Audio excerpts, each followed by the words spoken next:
আসসালামু আলাইকুম। সুপ্রিয় শ্রোতাবৃন্দ, সম্প্রতি বাংলা ভিশনের সাথে একান্ত সাক্ষাৎকার হয়ে গেল জামাতে ইসলামীর আমির ডক্টর শফিকুর রহমানের।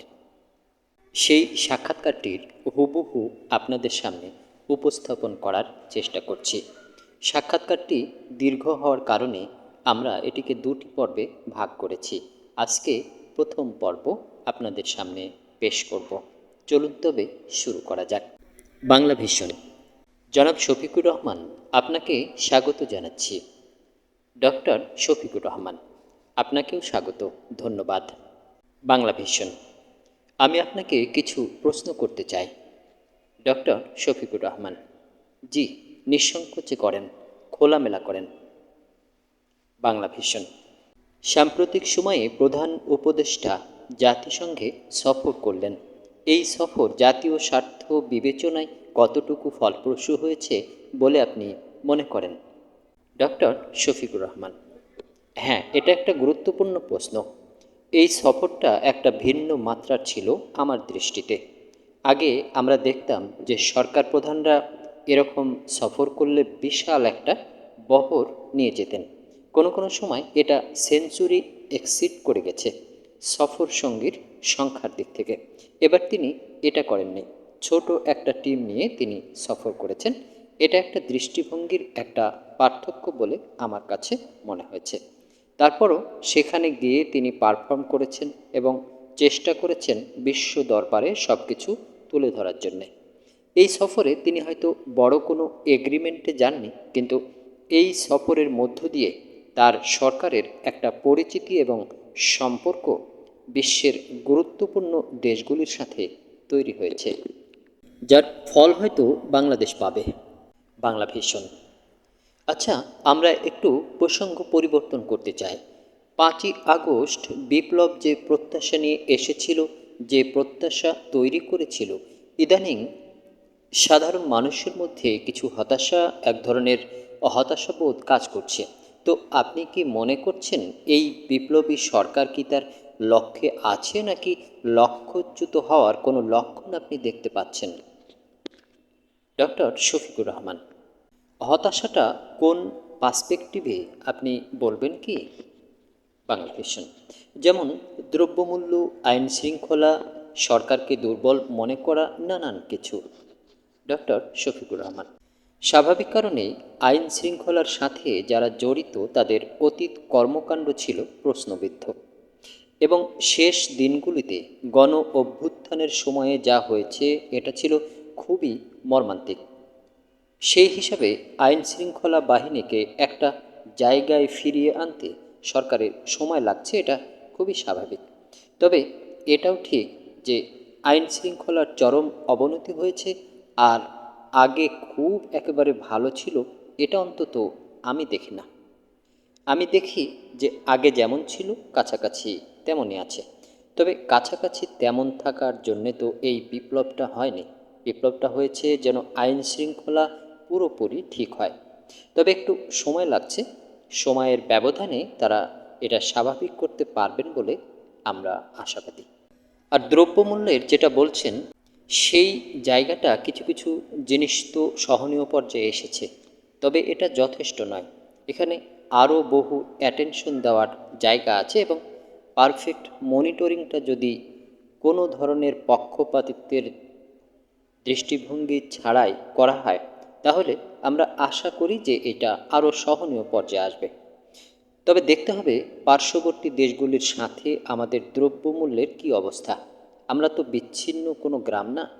এর সাথে মোটামুটি সমতা রক্ষা করে আমাদের বাজারকে যদি আনা না হয়, তাহলে জনগণের কষ্ট তো থেকেই যাবে। আমরা আশা করব যে সরকার এই দিকে প্রপার অ্যাটেনশন। বাংলা ভিশন, আচ্ছা, এই ক্ষেত্রে আগের একটা অভিযোগ ছিল যে সিন্ডিকেট বাজার নিয়ন্ত্রণ করে জনগণের পকেট কাটছে। তো সেই ক্ষেত্রে উল্লেখযোগ্য অগ্রগতি হয়েছে, কারণ দ্রব্যমূল্য তো কাছাকাছি আছে।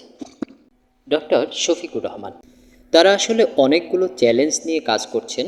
বাজার একটা বড় চ্যালেঞ্জ। এ ব্যাপারে দৃশ্যমান কোনো উদ্যোগ এখনও আমাদের সামনে আসেনি। তারা যদি দৃশ্যমান কোনো উদ্যোগ নেন তখন দেখা যাবে যে এই জায়গায় পরিবর্তন কতটা আসলো।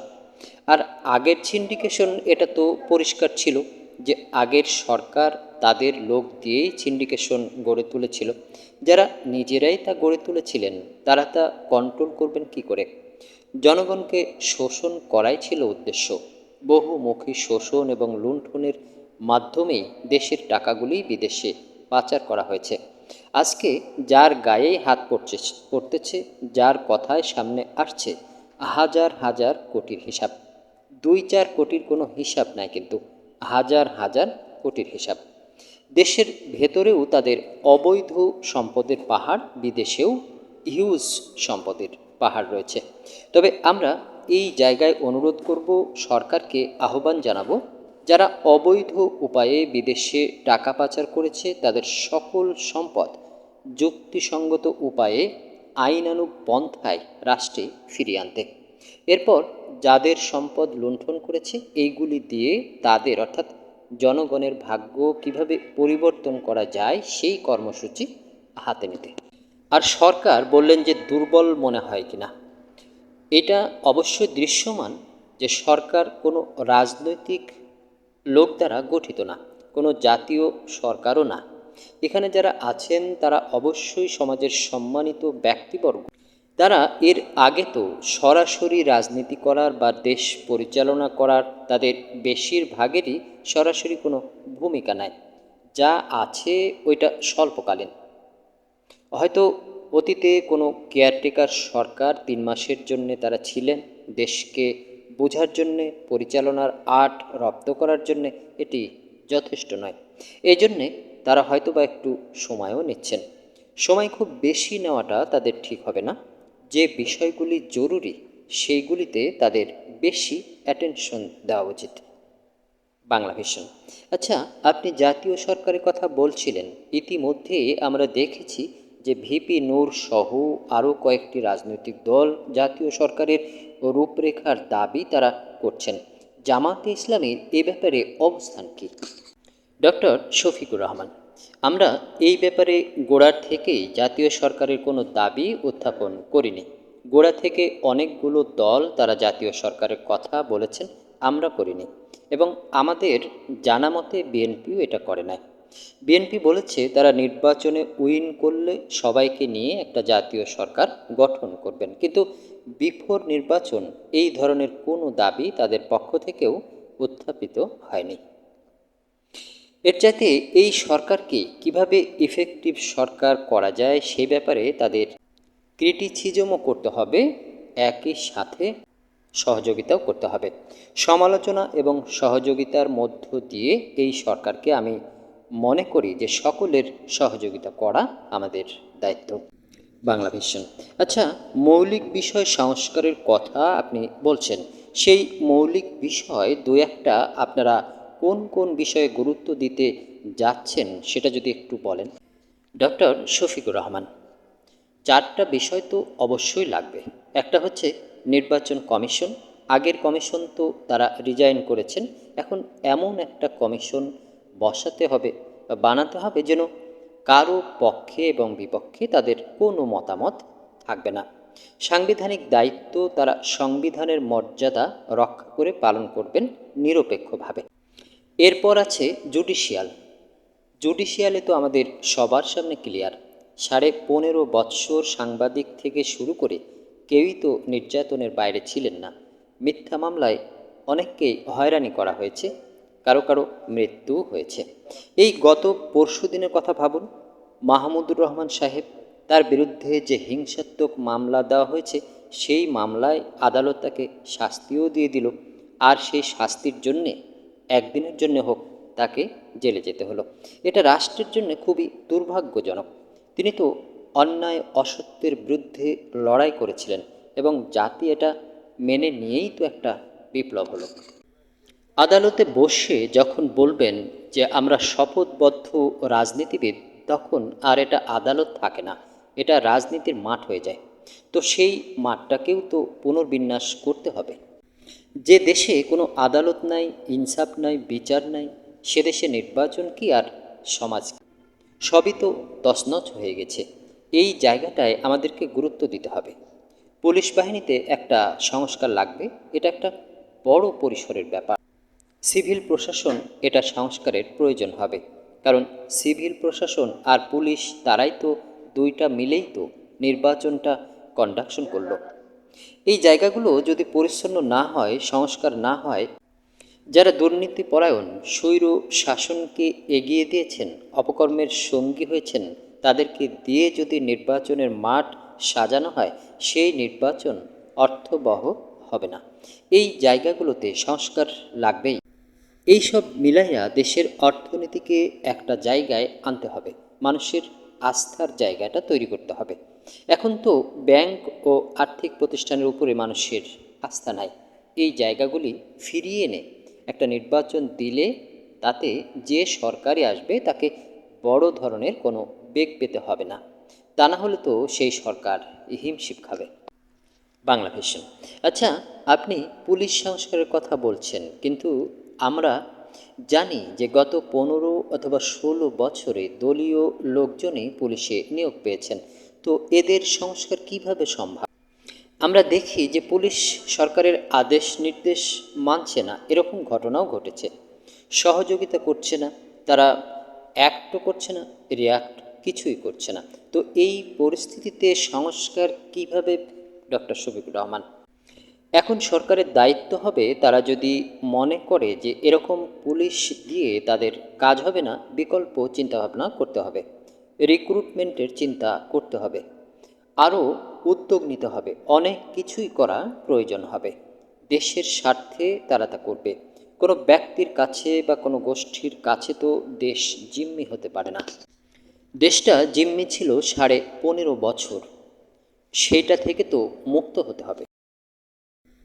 বাংলা ভিশন। আচ্ছা, একই অবস্থা সিভিল প্রশাসনে। ডক্টর শফিকুর রহমান, সিভিল প্রশাসনের বিষয়টা একটু আলাদা।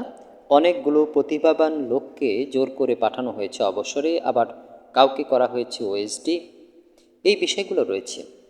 তবে কিছু কাজ হয়েছে, একেবারে হয় নাই তা নয়, আরও কিছু কাজ করে ফেলতে হবে।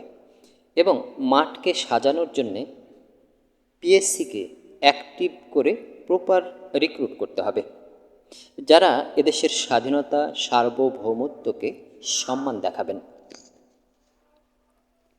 বাংলা বাংলা ভিশন। গত 15 বা 16 বছরের যে ধারাবাহিক স্বৈর শাসক এবং প্রধান সহযোগী ছিল জাতীয় পার্টি, কিন্তু জাতীয় পার্টির ব্যাপারে সরকার বা রাষ্ট্র নীরব। তাদেরও বিচারের আওতায় আনা উচিত, তাদেরও শাস্তি হওয়া উচিত, এটা জনগণ মনে করে। জামাতে ইসলামী কি মনে করে? ডক্টর শফিকুর রহমান, আমরা তো জনগণ থেকে বিচ্ছিন্ন কেউ না। জনগণ যদি মনে করে তাহলে তো সরকারের সেন্টিমেন্টে নেওয়া উচিত।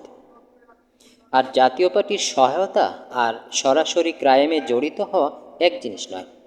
যেমন তারা হাতুড়ি আর হেলমেট পরিয়ে কাউকে পাঠাইয়ে দেয়নি ময়দানে ছাত্রদের উপর গুলি চালানোর জন্যে।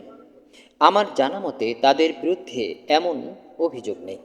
তাদের বিরুদ্ধে যে অভিযোগ আছে যে প্রত্যেকটা অবৈধ নির্বাচনে তারা অংশগ্রহণ করে তারা তার বৈধতা দিয়েছে। এরা এইটা না দিলে তারা হয়তো সরকার গঠন করত, কিন্তু কোনো জায়গায় এরা এটা না দিলে তারা হয়তো সরকার গঠন করত, কিন্তু কোনো জায়গায় কোনোভাবে ক্রেডিবিলিটি পেত না। এ বিষয়ে জাতীয় পার্টিকে দায় নিতেই হবে, এবং দায় নিয়ে সম্ভবত তাদের চিফ একটা বক্তব্য দিয়েছেন, দুঃখ প্রকাশ করেছেন, ক্ষমাও প্রার্থনা করেছেন। এখন জাতি বিষয়টাকে কিভাবে দেখবে তা জাতির উপরই ছেড়ে দেওয়া উচিত।